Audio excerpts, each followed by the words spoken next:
ইতিহাসের সবচেয়ে বড় এবং নিঃশব্দ এক গোয়েন্দা যুদ্ধের ক্লাইম্যাক্স আজ রাতে দেখল পুরো পৃথিবী। ইরানের ভেতরে ছড়িয়ে থাকা ইসরায়েলি গোয়েন্দা সংস্থা মোসাদ এবং সিআইএ এর এক বিশাল ও গোপন নেটওয়ার্ককে এক নিমিষে গুড়িয়ে দিয়েছে তেহরানের কাউন্টার এসপিওনাজ স্কোয়াড। গত ২৮ ফেব্রুয়ারি সর্বাত্মক যুদ্ধ শুরুর পর থেকে ঘরের শত্রু ও বিদেশি গুপ্তচরদের শিকড় উপড়ে ফেলতে এক নজিরবিহীন চিরুনি অভিযান শুরু করে ইরানি পুলিশ ও আইআরজিসি। আর তার ফলে জালে ধরা পড়েছে ৬,৫০০রও বেশি কুখ্যাত ট্রেইটর বা দেশদ্রোহী এজেন্ট। এই এক আঘাতে মধ্যপ্রাচ্যে মোসাদের কয়েক দশকের তৈরি করা ইনফরমার নেটওয়ার্কের মেরুদণ্ড চিরতরে ভেঙে গেছে। ইরানের পুলিশ প্রধান আহমেদ রেজা রেডান রাষ্ট্রীয় গণমাধ্যমে যে রোমহর্ষক পরিসংখ্যান প্রকাশ করেছেন তা তেল আবিব থেকে ওয়াশিংটন পর্যন্ত সুনামি সৃষ্টি করেছে।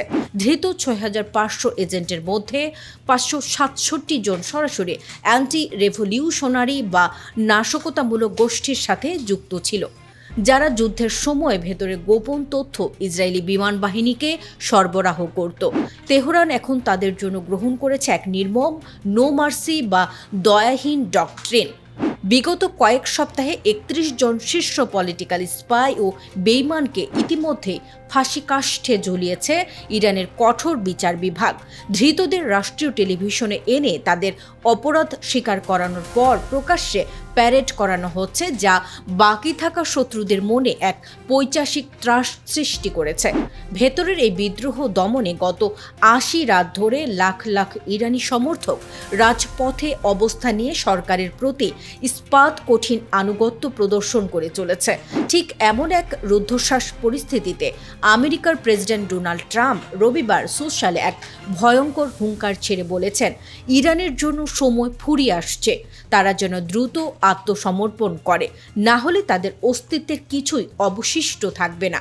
কিন্তু ট্রাম্পের এই হাই ভোল্টেজ থ্রেটকে সেফ ডাস্টবিনে ছুড়ে মেরেছে তেহরান। পেন্টাগনের পাঠানো তৃতীয় শান্তি প্রস্তাবের মুখের উপর ৫টি কঠিন শর্ত জুড়ে দিয়েছে আইআরজিসি।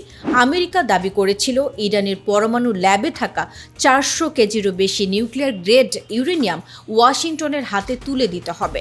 জবাবে ইরান স্পষ্ট জানিয়ে দিয়েছে, লেবানন সহ সব ফ্রন্টে মার্কিন আগ্রাসন বন্ধ করা, সমস্ত জব্দ করা বিলিয়ন ডলারের সম্পদ ফেরত দেওয়া এবং হরমুজ প্রণালীতে ইরানের একক সার্বভৌমত্ব স্বীকার না করলে ট্রাম্পের শান্তি প্রস্তাবের কোনো মূল্য নেই।